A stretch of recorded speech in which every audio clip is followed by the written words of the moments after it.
I tell you, is it safe to say that the man-made global warming fraud has crashed and burned like the Hindenburg? I think we shouldn't count our chickens. Obviously, Christmas came early for you and me, first of all with ClimateGate, and second with the spectacular failure of the Copenhagen Carbon Fest, love in. But I think we've got a long way to go. Because don't forget, we have got, 20 years since the warmists started putting about this story. You remember that the Rio conference? Yes. Of course, was organized by your friend and mine, Maurice Strong. We skeptics have got a lot of catching up to do before we can undo all the damage which has already been done, all the lies and propaganda which are being put about by the mainstream media, all the mechanisms that have been put in place by Kyoto, for example, for carbon trading. You know, you've got the carbon trading floor set up in Chicago. You've got 10% owned by Goldman Sachs, for example. So you've got a lot of people out there who stand to make a lot of money out of this whole AGW thing, and they aren't going to surrender that money easily. Absolutely. We have different numbers. Some say over $100 billion in the U.S. spent on this fraud and buying off the scientists, literally, because you can't get funding unless you believe in the Chicken Little scenario. Any idea how much globally has been spent by governments and corporations pushing this takeover? All I know at the moment is that the global carbon trading market is currently worth about $120 billion. Now, this, don't forget, is trading something that doesn't actually exist, really. I mean, it's just thin air, isn't it? Carbon, CO2, we breathe it out.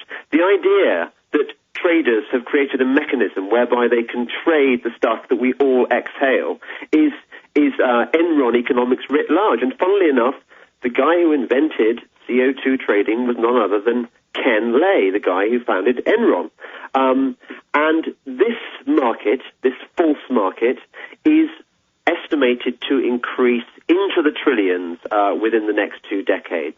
So we are going to be finding that the world's most valuable traded commodity, even more valuable than oil or gold, is this CO2 thing. And the only way this market can survive is by pan-global government regulation. So, I mean, if America says no to cap and trade, that means that the bottom will fall out of the carbon trading market. And a lot of bad people, including Al Gore and I think Maurice Strong, will end up losing a lot of money, which is why I think it's very much in everybody's interest that we urge, for example, the U.S. Senate, when it votes next year, to vote out cap and trade, because that will be, I suspect, the real death knell of this great scam.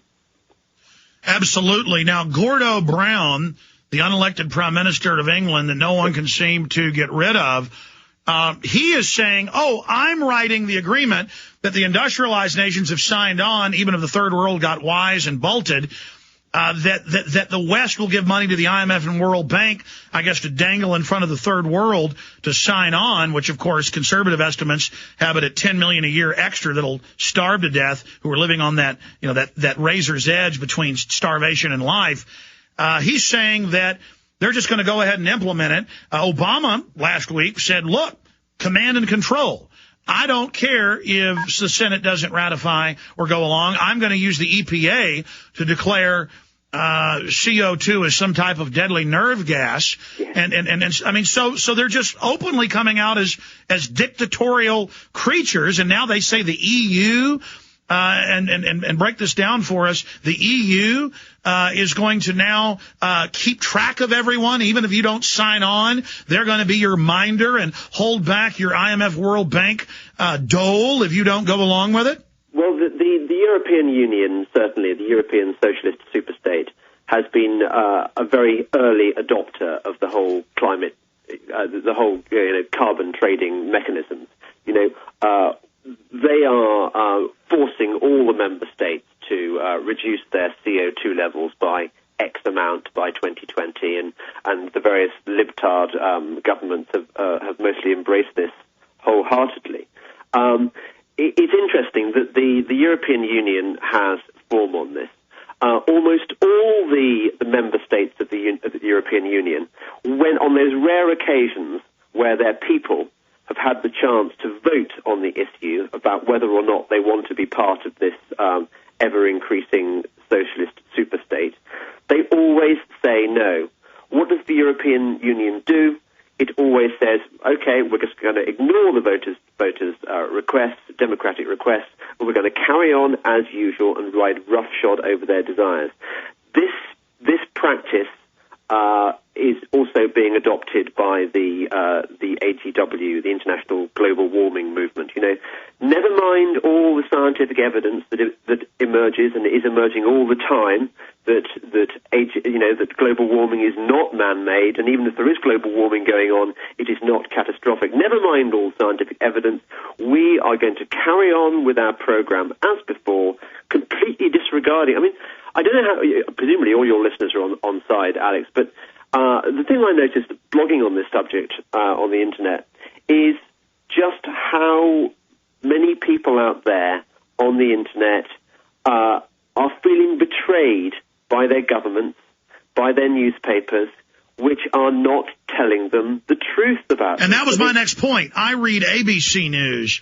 I read literally hundreds of the comments. I don't even really read the story. I go to the comments, and the mainstream media keeps shoveling the lie that everyone agrees that the earth is warming. Everyone agrees that polar bears are all dying, which is a total lie. Everyone agrees we've got to have a global government. And then literally 95% of the comments are saying we're sick of you liars, and they're well thought out. They're writing their own little mini articles with links to facts.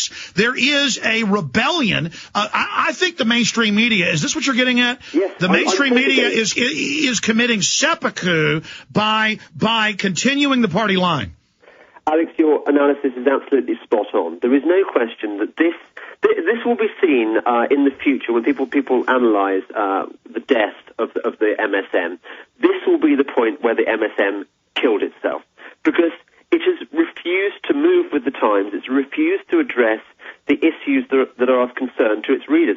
I mean, unless you buy the idea that every single person, or 95%, as you say, of the people who use the internet are completely mad, unless you buy that theory, what you have to accept is that the interests of the people are not being served by, for example, the BBC, by pretty much every newspaper, like the New York Times, to the Times of London and so on.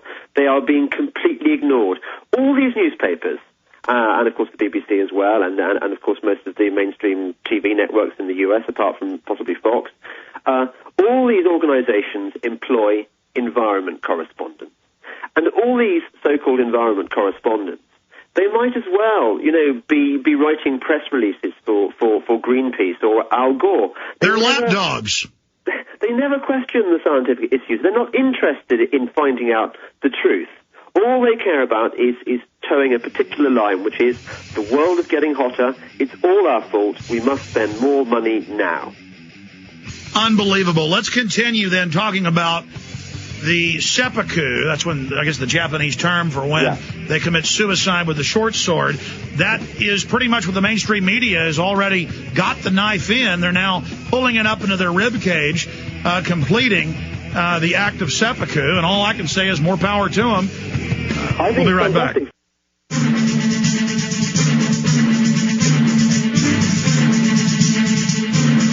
Daily Telegraph writer James Delingpole is our guest. He's a best-selling author of nonfiction books like How to Be Right, The Essential Guide to Making Left Liberals History, and Welcome to Obama Land. I have seen your future and it doesn't work. And he writes for the Daily Telegraph and is a TV critic for The Spectator.